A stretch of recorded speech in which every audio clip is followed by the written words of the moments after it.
what I want to go through today is the More Energy, More Stress formula, or more specifically, the stress component of that formula, and why I think it's so crucial and why I've really created quite an obsession around stress not being a level but a threshold, and the understanding that when it's a threshold, it's something that can be lowered or increased simply through how we tolerate stress, how we think of stress, and how we maybe reduce certain stresses.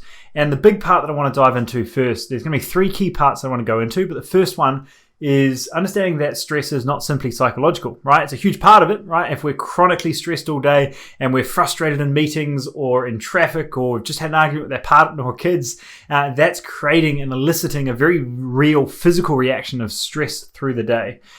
And I think many of us are aware that if we are stressed and we're heightened all day, that really has a very detrimental impact on our digestive ability. We are pulling all the blood towards, or most of our blood, about 80% of our blood towards our muscles, because we get in that sort of fight or flight response. And it's very much a natural evolutionary response in that fight or flight state.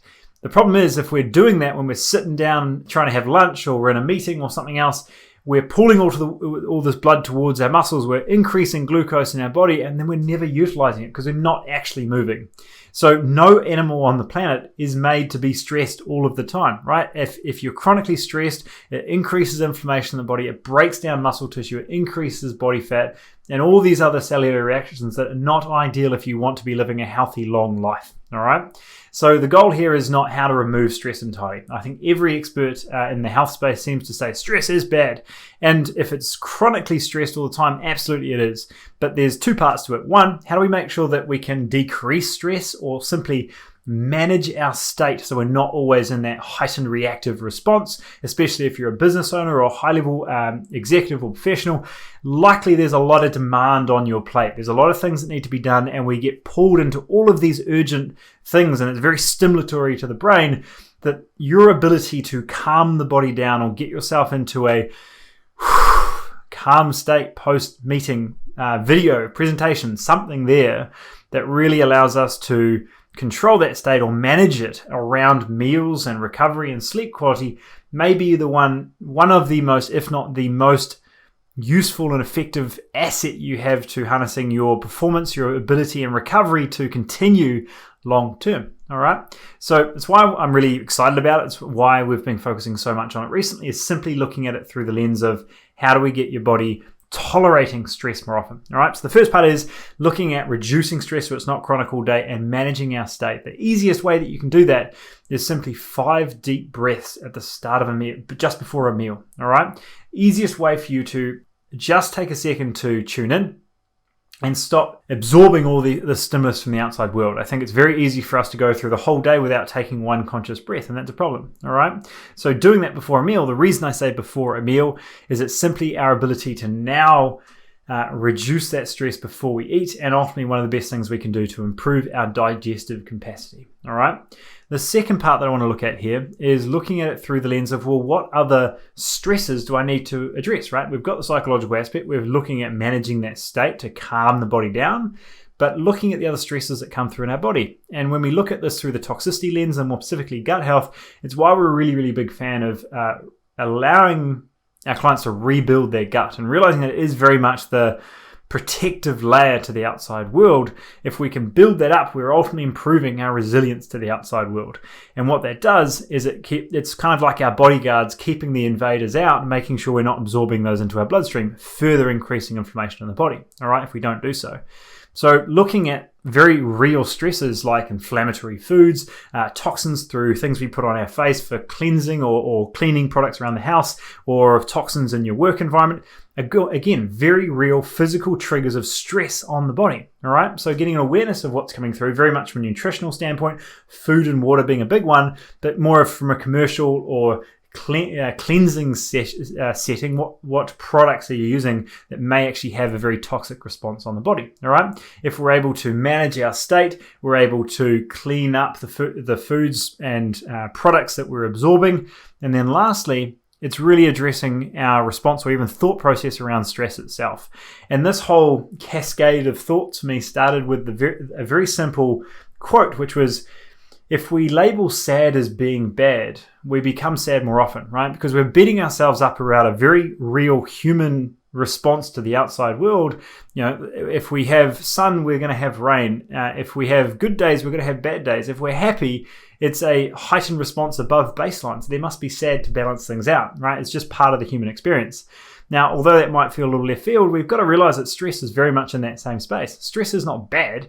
It's something that we simply need to manage. It's very much a dichotomy. So if you're anything like me, you're someone who's in a career or project or focus point where you're working towards something, there is going to be some level of stress that's actually very stimulatory to your mind and body to be passionate, to be pursuing some level of task or goal that is a challenge, right? There is a stressor involved.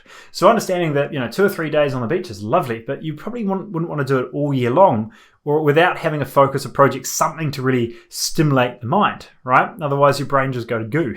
You'd feel very bored.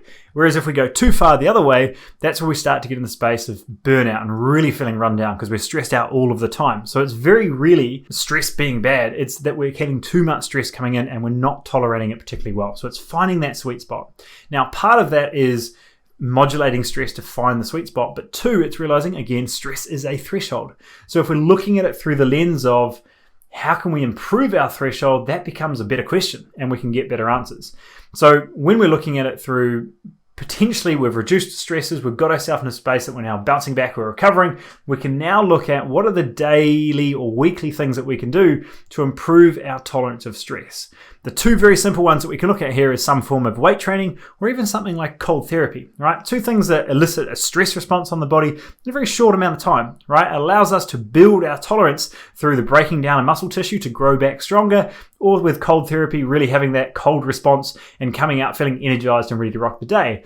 I think the biggest one here is absolutely a physical response and a very real cellular response and hormonal response to the stress that will allow you to both mentally and physically to show up stronger, but it's also overcoming that little voice in your head, right? I don't want to go today. The water's too cold. I've got lots of things to do. All of those things that allow us to choose our own challenge in the day just allows you to show up so much better for you and all of the things that you need to tackle in your day. So those are really the big 3.